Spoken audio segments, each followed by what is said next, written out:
오늘은 성경개관 신약 제2-1강입니다. 왜 복음서는 4권으로 구성되어 있을까? 왜 4복음서는 예수님의 생애를 중심으로 시간과 공간을 함께 살펴봐야 할까? 이 질문을 가지고 4복음서 개론에 대해 살펴보겠습니다.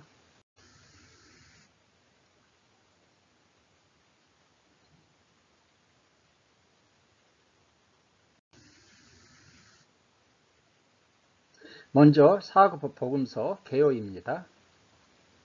먼저 4복음서란 어떤 의미일까요? 마태, 마가, 누가, 요한복음을 가리켜서 4복음서라 부르고 있습니다. 복음이라는 것은 헬라어로 유앙겔리온, 영어로는 굿 뉴스, 가스펠, 그렇죠. 기쁜 소식, 좋은 소식이란 뜻입니다. 누가복음 1장 19절에서 이 좋은 소식을 전하여 내게 말하라고 보내심을 받았노라. 그렇게 천사가 얘기하고 있죠. 이때 좋은 소식이 유앙겔리온입니다. 그렇다면 구체적으로 기쁜 소식, 좋은 소식이란 무엇입니까? 죄인들을 구원하시기 위해 하나님이 행하신 일, 더 구체적으로는 예수 그리스도의 생애와 사역이 바로 복음인 것이죠. 그래서 복음서라는 것은 마태복음, 마태가 전한 복음, 마가복음, 마가가 전한 복음, 누가, 요한복음, 누가와 요한이 전한 복음, 이것을 줄여서 마태, 마가, 누가, 요한복음이라 하고 사복음서라 부르고 있습니다. 이 중에서 공간복음은 마태, 마가, 누가는 같은 관점을 가지고 기록했다. 그래서 공간복음이라 부르고 있다는 것을 제가 신약 개론에서 이미 말씀을 드렸습니다. 기록자 및 시기를 살펴보면 기록자는 마태는 마태, 마가는 마가, 누가는 누가, 요한은 요한복음, 예수님의 사도 요한이 기록했습니다. 기록 시기는 학자들마다 여러 가지 의견이 다르지만 마태와 마가복음은 AD 60년에서 70년경, 누가복음은 AD 60년에서 63년경, 요한복음이 가장 늦게 기록되었죠. 80년에서 AD 90년경입니다. 이 중에서 마가복음이 가장 이른 시기에 기록되었다고 성경학자들이 주장하고 있습니다. 수신자는요, 마태복음은 유대인들입니다. 그리고 마가복음은 로마인들, 누가복음은 헬라인, 요한복음은 모든 사람들을 대상으로 기록되었다고 그렇게 성경학자들이 말하고 있습니다. 주제는 마태복음은 왕이신 예수님이십니다. 그래서 내 짐승에 비유하면 사자입니다. 마가복음은 종이신 예수 그리스도, 내 짐승 중에서는 소에 비유하고 있고요. 누가복음은 인간이신 예수, 인자 사람에 비유하고 있고, 요한복음은 하나님이신 예수 그리스도, 그래서 독수리에 비유하고 있습니다. 자, 여러분, 그렇다면 왜 복음서는 4권으로 구성되어 있을까요? 한 권이면 좋을 것 같다는 생각을 하는데 4권으로 되어 있는 것은요, 복음을 수신자들이 더 알기 쉽도록 전달하기 위함이라는 것입니다. 여러분, 우리가 인물화를 보게 되면 한 인물, 예수님이라는 한 인물을 가지고 마태, 마가, 누가, 요한이 각각 다른 유대인들과 로마인들, 헬라인들, 전 세계의 그러한 성도들을 위해서 4가지 관점을 가지고 예수님을 기록하고 묘사했다는 것이죠. 그래서 우리는 예수님에 대해서 한 사람이 보고 기록한 것보다는 예수님을 더 풍성하게 알 수가 있고 이해할 수 있는 장점이 있겠습니다. 기록 배경 및 특징을 살펴볼까요? 마태복음입니다. 마태는 하나님의 선물이란 뜻이고요. 레이라고도 불리고 세관원이었죠. 세리 공문이었어요. 유대인들을 대상으로 마태복음을 기록했습니다. 예수님이 약속된 메시아로서 인류를 구원할 왕이심을 입증하기 위해서 기록했습니다. 그래서 아브라함과 다윗에게 주신 약속이 예수님이 위해 성취되었다는 것을 알려줄 목적으로 기록된 것이죠. 그렇기 때문에 족보는 위에서 아래로 기록되고 있습니다. 소개되고 있습니다.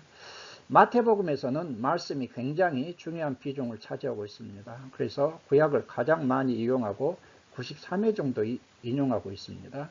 유대적 성향이 강합니다. 왜? 유대인들을 대상으로 예수님을 메시아라는 것을 주장해야 되잖아요. 그래서 유대적 성향이 강하지만 복음의 보편성 또한 같이 강조하고 있는 특징이 있겠습니다. 마가복음을 살펴볼까요? 마가는 요한 마가로도 불리고 있는데요. 베드로의 제자로서 베드로가 아들이라 부를 정도로 친밀한 제자입니다.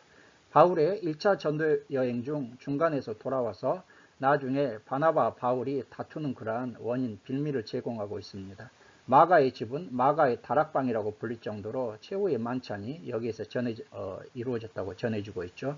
굉장히 부유한 집 자제였다는 것을 알 수가 있죠.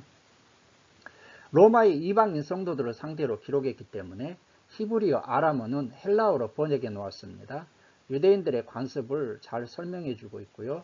로마인들이 알기 쉽게 로마식으로 기준을 삼고 있습니다. 밤을 4등분 한다든가 로마 동전으로 환산한다든가 로마 법률을 언급하고 있습니다. 사복음서 중 가장 짧죠. 사복음서 중 16장으로 되어 있는데 이 16장 중 나머지 마지막 7장은 예수님의 사역 마지막 한 주간에 포커스를 맞춰서 기록하고 있습니다. 긴 설교보다 그러다 보니까 행동 중심으로 긴급하게 전개되고 있는데 십자가 사건을 향해서 모든 것이 움직여 간다는 것입니다. 마가복음은 참 행동주의적이고 역동성이 있죠. 제자도에 관심이 많고요. 족보가 없습니다. 예수님을 고난받는 종으로서 예수님의 섬김을 강조하고 있는 특징이 있겠습니다.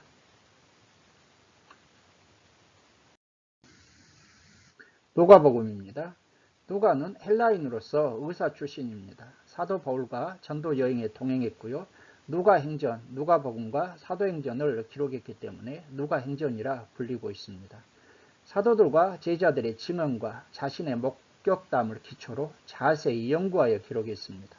그래서 누가복음은 굉장히 섬세하고 정확한 기록, 역사적인 그러한 사건까지 정확하게 기록하고 있습니다.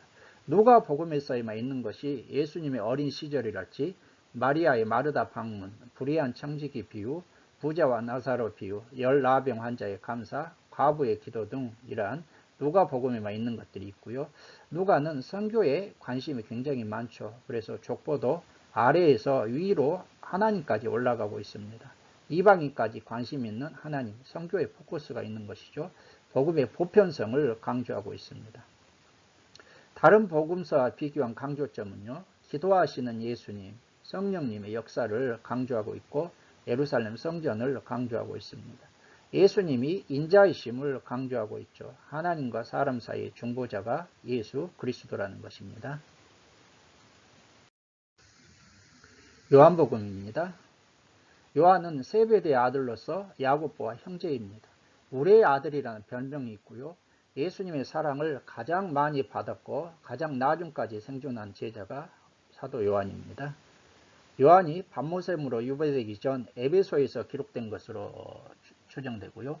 요한서신, 요한복음, 요한 1, 2, 3서 계시록을 요한서신이라 불리고 있습니다.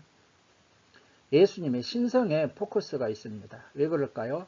이미 마태, 마가, 누가복음이 기록되어 있었기 때문에 하나님이 인간의 몸을 입고 성육신 하신 분이 예수님을 강조하고 있는 것이죠. 공간복음서와 여러 면에서 차이점이 있겠습니다. 처음부터 예수님이 메시아이심을 밝히고 있죠. 다른 공간복음서는 처음부터 예수님이 메시아라는 것을 밝히지 않고 있는데 요한복음서는 처음부터 예수님이 메시아라는 것을 밝히고 있고요.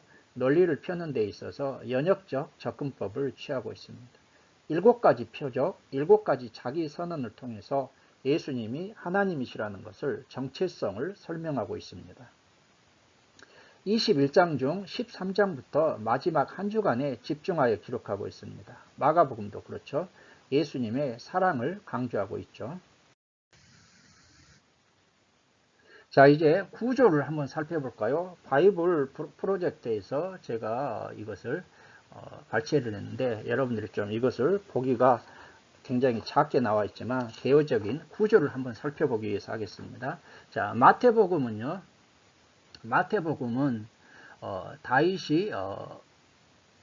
다윗의 가문에서 나신 메시아라. 그리고 새로운 모세다. 우리와 함께 하신 하나님, 임마누엘이라고 하죠. 이것을 강조하고 있는데 이 새로운 모세는 모세와 예수님을 대비시키고 있는데 그러나 단순히 대비시키는 것이 아니라 모세보다 우월하신 예수님에 대해서 새로운 모세라는 관점에서 이렇게 설명하고 있고요.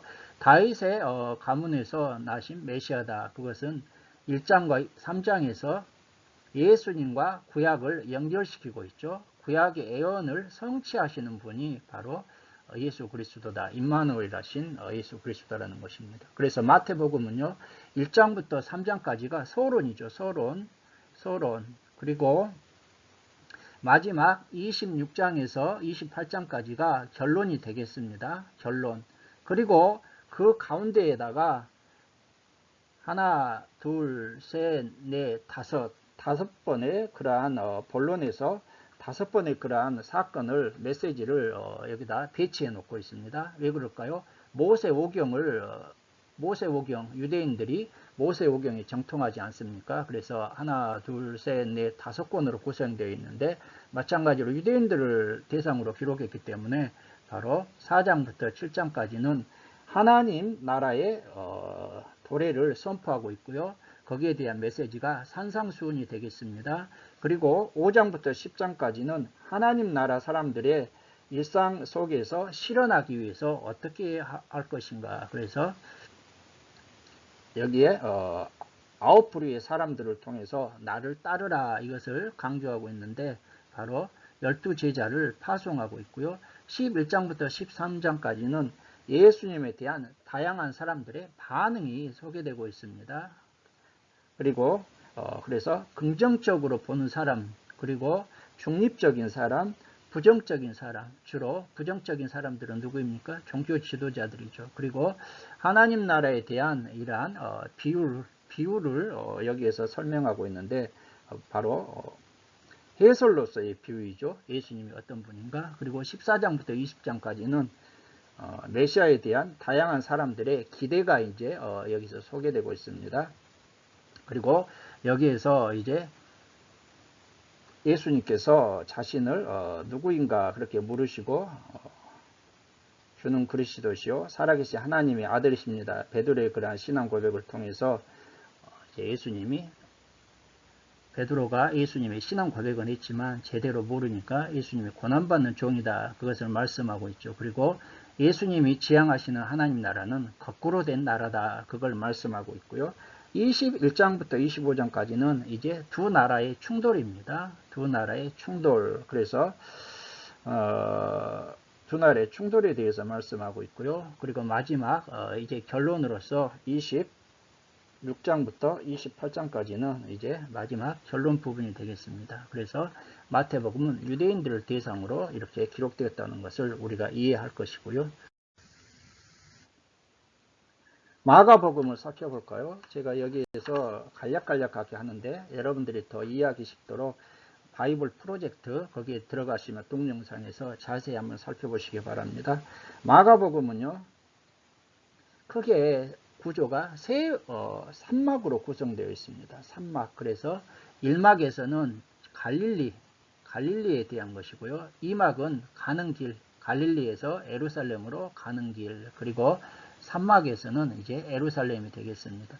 1막에서 1장과 8장 전반부까지 예수님은 누구신가 여기에 대한 것이고요.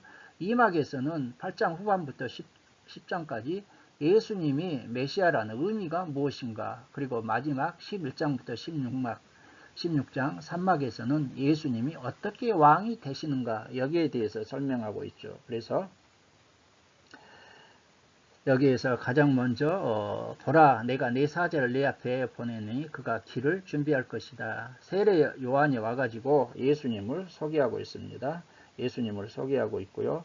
그리고 나서 이제 4장에서 하나님 나라의 비밀에 대한 비유가 나타나고 있는데 네 종류의 땅과 겨자씨 비유 그리고 이런 것들에 대해서 소개하고 있으니까 사람들뿐만 아니라 제자들도 예수님이 누구신가 고개를 갸우뚱하고 있죠. 자, 8장 후반부터 10장까지는 예수님이 메시아라는 의미는 무엇인가. 그래서 예수님은 이 사람들과 첫 번째 대화, 그 다음에 여기 첫 번째 대화, 두 번째 대화 그리고 세 번째 대화를 하면서 예수님은 이제 자신의 그러한 정체를 밝히는데 자신이 사람들을 섬기기 위해서 왔다 그렇게 말씀을 하죠. 그런데 사람들이 그것을 알지 못하고 하니까 그 중앙에 뭘 배치하고 있습니까? 변화산 사건을 배치하고 있는 것입니다. 변화산 사건, 그래서 엘리야와 모세가 나타나서 그걸 통해서 세 제자에게 이 이야기의 중앙을 통해서 예수님이 어떤 분이신가, 그것을 하나님의 아들이시지만은 바로 그러한 십자가를 지심으로 승리하신 하나님의 아들이시라는 예수님의 정체성을, 변화사 사건을 이 정중앙에 배치하고 있는 것이 그런 의도가 있는 것이죠. 그리고 11장부터 16장까지는 예수님이 어떻게 왕이 되시는가, 거기에 대한 것들인데요. 이러한 세 막으로 구성되어 있다. 이것을 이해해 주시면 좋겠습니다. 누가복음을 한번 살펴보겠습니다. 간략하게 살펴보겠습니다. 누가복음은 원래 누가복음과 사도행전과 같은 저자라는 것을 우리가 알아야만 되겠습니다. 그래서 전반부는 1장부터 9장까지, 그리고 중반부 9장 37절에서 19장, 후반부 19장 후반부터 24장 이렇게 세 막으로 되어 있습니다. 1장과 2장은 서론이 되겠습니다. 서론이 되겠고요. 3장과 9장은 예수님과 그분의 사역에 대해서 소개하고 있고, 예수님과 그분의 사역에 대해서 설명하고 있죠. 그리고 9장 후반부터 19장까지는 예루살렘을 향한 여정이 되겠습니다. 길에서 예루살렘을 향해서 올라가는 여정 속에서 주신 말씀이고요. 마지막 19장 후반부터 24장까지는 예루살렘에서의 마지막 일주일에 대해서 말씀하고 있죠. 사복음서가 공통적으로 보게 되면 예루살렘에서의 마지막 일주일에 대해서 굉장히 강조하고 있다는 것을 우리가 알 수가 있습니다. 그래서 전반부 말고 이제 1장부터 이제 9장 27절까지 9장 36절까지의 전반부인데, 이 9장 후반부터 19장 예루살렘으로 향한 여정에서 여기에서 좀 중요한 것이 있죠. 그래서 10명, 70명을 예수님께서 여기서 파송을 하시죠. 예수님께서 파송을 하시고 가시면서 또 예수님이 가르침을 주십니다. 예수님이 가르침을 주셔요. 기도에 대한 가르침, 공급에 대한 가르침, 재물 소유 관대함에 대한 가르침, 이런 것들을 많이 주시는데, 예수님이 계속되는 가난한 자들을 위한 사역을 하시죠. 사역을 하십니다. 계속 가난한 사람들을 위한 사역을 하시는데, 여기에 대해서 예수님은 잔치를 베푸십니다. 이스라엘 지도자들과 잔치를 베풀고, 또 한편으로는 예수님은 가난한 자들과 이렇게 잔치를 베푸시는데요. 그런데 이 사람들은 예수님을 지도자들은 거부하고 하는 것이죠. 그래서 예수님께서 그들에 대한 책망과 비유로서 탕자의 비유를 여기서 주시는 것입니다. 탕자의 비유. 그리고 나서 예루살렘에 입성하시는데 거절당하시는 것이죠. 그래서 예수님이 성전 파괴를 예언하시고, 예수님이 마지막 6월절 잔치를 하고, 예수님께서 이제 마지막 십자가를 지시고 승리하십니다. 여기 누가복음의 핵심은 무엇입니까?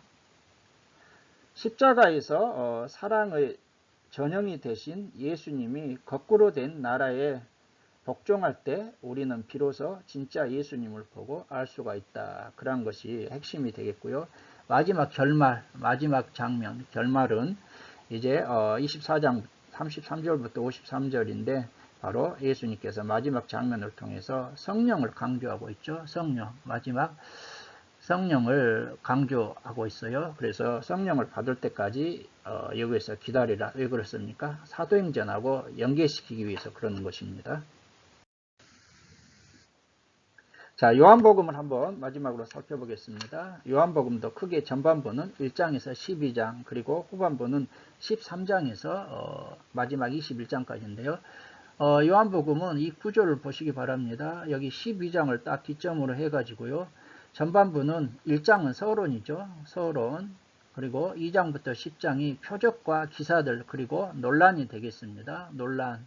그리고 11장과 12장은 나사로를 살리시는 이런 것인데 이 1장, 2장과 12장 아래에 서론에서 뭐가 있습니까? 예수님이 어떤 분인가 소개하고 있는 것이죠. 그래서 하나님의 말씀이 인간이 되신 창세기 1장을 인용해서 소개하고 있고 성막에 거하시는 하나님의 영광이다. 출애굽기를 인용하고 유일하신 참 하나님이 성부 하나님과 성자 예수님이 유일하신 참 하나님이다. 그걸 말씀하고 있습니다. 자, 그래서요. 세례 요한이 1장 서론에서 예수님에 대한 호칭이 나오고 있습니다. 세례 요한이 예수님에 대해서 부르는데요. 여기에 보게 되면은 어떻습니까? 7가지 칭호가 나오고 있어요. 그래서 요한복음을 보게 되면은 7가지 예수님이 나는 나다 하고 있잖아요. 7가지 오른쪽에 보게 되면 7가지 나는 나다. 그리고 7가지 나다. 7가지 표적이 나오고 있는데 이 7이라는 이 숫자가 요한복음에 굉장히 강조되는데 1장에서 세례 요한이 예수님의 호칭을 완전한 인간이신 나사렛 예수님은 메시아이자 왕이자 이스라엘의 선생 그리고 세상 죄를 위해 죽으실 하나님의 아들이다. 7가지 칭호로 부르고 있고요. 2장과 10장은 표적과 기사들 그리고 논란이 되고 있습니다. 논란이 되고 있어요. 그래서 2장부터 12장은 이야기의 기본 양식이요. 예수님이 나는 누구다 이렇게 말씀하게 되면 그거에 대해서 계속해서 논쟁이 벌어지고 있습니다. 그래서 2장부터 4장까지는 4가지 유대 제도에 대해 가지고 예수님이 기적도 행하시지만 먼저 무엇입니까? 혼인잔치 그리고 두 번째는요. 성전 청결이죠. 그리고 세 번째는 예수님이 라피 그리고 네 번째는 성스러운 우물 사마리아 여인과 이걸 통해서 예수님이 4가지 유대 제도를 가지고 예수님이 어떤 분인가 말씀하고 있고요.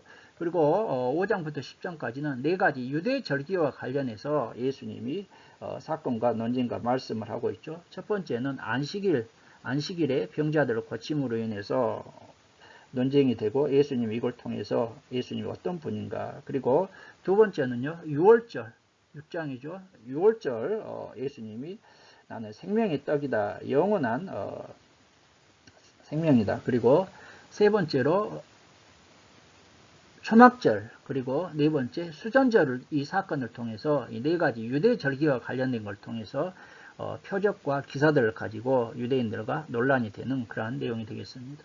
그리고 나서 11장과 12장에는 나사로를 살리신 그러한 사건이 되겠습니다. 이 나사로를 살리신 사건은 잠시 예루살렘을 떠나셨던 예수님께서 이제 죽음을 각오하시고서 나사로를 살리시고 그리고 예루살렘에 입성하시게 되겠습니다.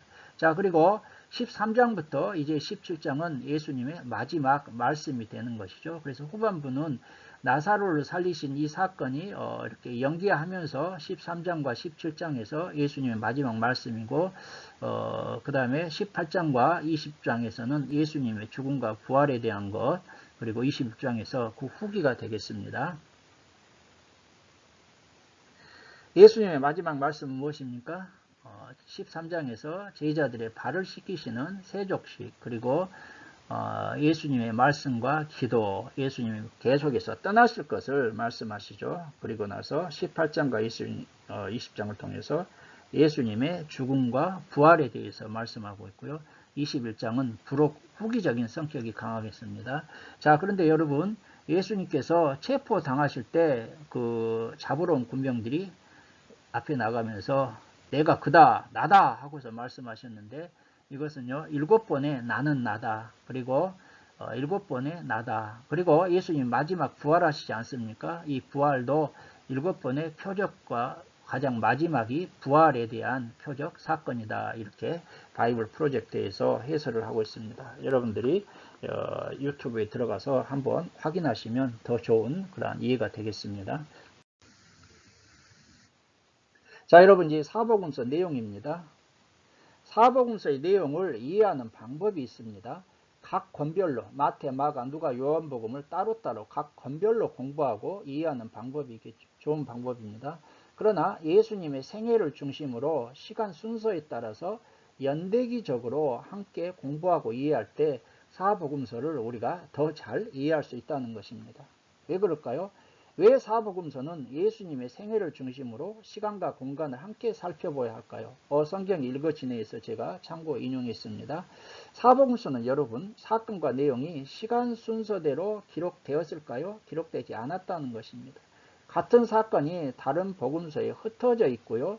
또 이 복음서에는 있는데 다른 복음서에는 없는 내용도 있습니다. 우리는 이것을 병행본문, 병행사건, 병행기사라고 불리고 이렇게 부르고 있는데 예수님의 생애를 중심으로 시간 순서를 따라 살펴봐야 한다는 것입니다. 그래서 예를 한번 들어볼까요? 예수님이 제자들을 부르시는 것을요. 요한복음 1장에 보게 되면 예수님께서 1장 35절에서 51절에서 다섯 제자들을 이미 한번 부르시는 그러한 사건이 나옵니다. 그런데 마태복음 4장 18절과 22절에는 예수님께서 베드로, 안드레, 야고보와 요한 네 제자를 처음으로 부르는 사건처럼 기록되어 있죠. 여러분 그래서 많은 사람들이 마태복음만 놓고 보게 되면은 이때 예수님께서 나를 따르라 하니까 베드로, 안드레 그리고 야고보와 요한이 배도 버리고 그 다음에 또 무엇입니까? 아버지의 그물도 버리고 즉시 예수님을 따른 걸로 기록되어 있기 때문에 많은 사람들이 마태복음만 놓고 보게 되면은 야 믿음 좋다 그렇게 할 수 있겠죠. 그런데요 여러분 이미 마태복음 4장은 이제 갈릴리 나중에 갈릴리 1차 전도 여행 때 한참 후이에요. 예수님께서 제자들을 부르시고요. 요한복음 1장에서 이미 예수님께서 이 다섯 제자들을 부르시면서 안면이 있다는 것이죠. 그래서 요한복음 1장 35절과 51절에서도 베드레, 안드레, 그리고 야고보, 요한, 나다넬 이 다섯 제자들이 예수님의 제자가 되었어요. 그런데 이때는 완전히 풀타임 사역자로 이렇게 따라다니는 것이 아니라 파트타임으로 그때 예수님을 한번 제자로서 이제 됐는데 마태복음 4장 18절과 22절은 이제 본격적으로 모든 것을 버리고 예수님과 함께 동고동락하면서 먹고 숙식하면서 예수님의 본격적인 풀타임 제자로서의 그런 따라다니는 이러한 부르심이라는 것입니다. 그래서 우리가 마태복음, 마가, 누가, 요한 이것을 각기 사건으로 이렇게 살펴보는 것이 아니라 전체를 함께 살펴볼 때 우리가 올바른 이해를 할 수 있다는 것입니다. 그리고 예수님의 생애는요. 시간과 공간을 함께 살펴보아야 올바로 이해할 수 있어요. 시간은요. 4번의 6월절이 예수님이 공생애를 4번의 6월절이 나오고 있고요. 공간은 갈릴리, 사마리아, 유대 이게 큰 도죠. 오늘날 우리로 행정구역으로 하면 그리고 도시와 동네 이름이 나오는데 이러한 것들을 시간 순서에 따라 같이 살펴보아야 올바로 사복음서를 우리가 쉽게 이해할 수 있다는 것입니다. 성경이 읽어지네. 이거 한눈에 보는 예수님의 행적 이것은요. 성경이 읽어지네에서 제가 이것을 출처를 했는데요. 여기에 보게 되면 예수님이 사생애라고 있어 있고요. 공생의 시작 한 30세다 해서 첫 번째 유월절, 두 번째 유월절, 세 번째 유월절, 그리고 마지막 네 번째 유월절을 통해서 예수님께서 이제 이 공생애가 시작되고 마무리된다. 이런 것들을 이렇게 한눈에 볼 수가 있고요. 이제 예수님의 탄생부터 마지막 주간까지의 사역을 바이블에 의해서 제가 출처했는데요. 여기에 보게 되면은 예수님의 탄생부터 소년 시절까지 예수님의 공생의 준비 기간, 사역 시작을 공생이라고 했어요. 예수 그리스도의 사역 제1년, 예수 그리스도의 사역 제2년, 예수 그리스도의 사역 제3년, 그리고 마지막 주간까지 약 3개월이 거친 사역 이렇게 구분해 놓았어요. 그리고 예수님의 공생의 일람을 이건 이제 그랜드 주석에서 발췌해 놨는데요. 보니까 여기는 이제 예수님이 우리는 보통 예수님의 탄생을 1년을 AD 1년이라고 그렇게 일반적으로 알고 있는데 성경학자들이 예수님이 AD BC 한 4년경에 출생하셨는데 이게 후대 사람들이 이거 잘 모르고 그렇게 했다 해서 가을 27년 이렇게 하고요. 그 다음에 28년, 그 다음에 29년, 30년 해가지고 이것도 좌우로 해서 이렇게 예수님의 공생애에 따라서 큰 사건들을 이렇게 구분해 놓은 그러한 표가 있습니다. 자, 그래서 제가 여기에 있는 거 세 가지를 아까 얘기했던 것처럼요. 바이블 웨이하고 그리고 성경이 읽어지네 그리고 그랜드 조석을 종합해 가지고요. 제가 나름대로 정리를 해봤어요. 예수님의 생애를 기초한 사복음서인데요. 탄생 이전 태초부터 계신 성자 하나님, 예수님의 족보와 탄생이고 마리아의 손감이 세례 요한의 출생, 그리고 예수님의 탄생부터 소년 시절이죠. 예수님의 탄생, 애굽 피신 갔다 나사롯에 와서 거주하시고 12살 때 성전에 올라가신 것, 이게 탄생부터 소년까지의 그러한 사복음서에 흩어져 있는 그러한 기사들입니다. 공생의 시작, 이것은 뭐 다른 데서는 아까 보니까는 공생의 준비 기간이라 하는데 뭐 공생의 저는 시작이라고 한번 명칭을 붙여봤는데요. 세례를 받으시고 시험 받으시고 5명의 제자 이렇게 만나시고 가나 혼인잔치, 가버나움 방문, 이것이 공생의 시작 초기 시점이죠. 뭐 공생의 준비라고도 이렇게 명칭을 붙이던 분들도 있는데 저는 공생의 시작이라고 한번 붙여봤고요. 그 다음에 초기 유대 사역이 있습니다. 1차 성전 정결 사건, 니고데모 만나고 수가성 여인, 갈릴리 사역, 이게 이제 예수님의 본 사역이죠. 1차 갈릴리 사역도요. 1차 사역이 있고 2차 사역이 있고 3차 사역이 있습니다. 앞으로 대충 큰 것만 적어놨는데 한번 본격적으로 살펴보겠고요. 후기 유대 사역은 초막절 설교, 가늠한 여인 용서하시고 70인 제자 파송하시고 마리아 마르다 방문하고, 그 다음에 베레아 사역이라고 해가지고 예루살렘에 대한 탄식, 제자도 교훈, 누가복음 15장 세 가지 잃어버린 비유, 불의한 청지기 부자와 나사로 비유, 베레아 사역이고요. 그리고 단기 유대 사역, 이제 예수님께서 종교 지도자들 막 죽이려고 하니까 예수님께서 예루살렘을 떠나셨는데 나사로 살리시고 사내들인 음모와 예수님 돕히죠. 그리고 나서 최후 순회 사역이 열나병 환자 치유, 바디메우 치유, 삭개오, 금요일날 베다니에 오셨고 토요일날 항유옥합 사건이 있었고 주일날 일요일날 예루살렘 입성입니다.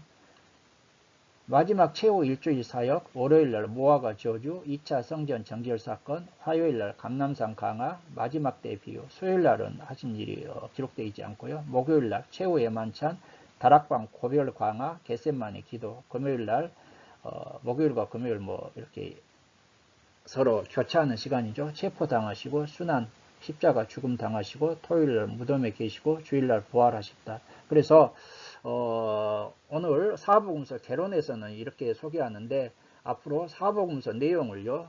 이 위에 있는 탄생 이전, 탄생부터 소년 시절, 공생의 시작, 그러니까 준비 시점, 초기 유대 사역, 갈릴리 사역, 후기 유대 사역, 베레아 사역, 단기 유대 사역, 최후 순회 사역, 최후 일주일 사역, 이렇게 9이 파트 부분을 가지고 거기에 따른 사건들과 내용들을 한번 쭉 살펴보고 그 의미가 무엇인지 이렇게 한번 앞으로 살펴보도록 하겠습니다.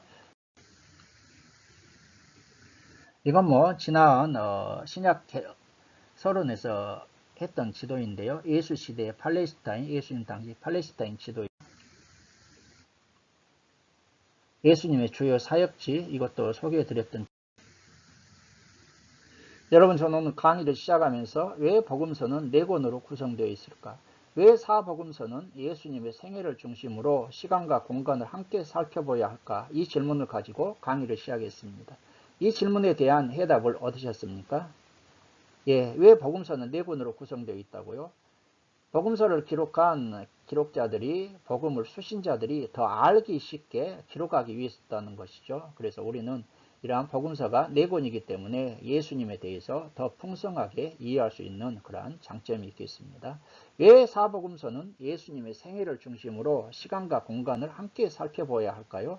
사복음서는 사건과 내용이 시간 순서대로 기록되지 않았다는 것입니다. 그래서 사복음서를 함께 예수님의 생애를 중심으로 시간과 공간을 함께 살펴볼 때 우리는 복음서를 온전히 이해할 수 있다는 것입니다. 이렇게 해서 오늘 강의를 마치고요. 다음 강의부터 부분에 걸쳐 9부분에 대해서 예수님의 생애를 중심으로 사복음서를 살펴보도록 하겠습니다. 오늘 강의를 시청해 주신 여러분들께 감사를 드리고 다음 강의에서 더 좋은 내용으로 찾아뵙도록 하겠습니다. 안녕히 계세요.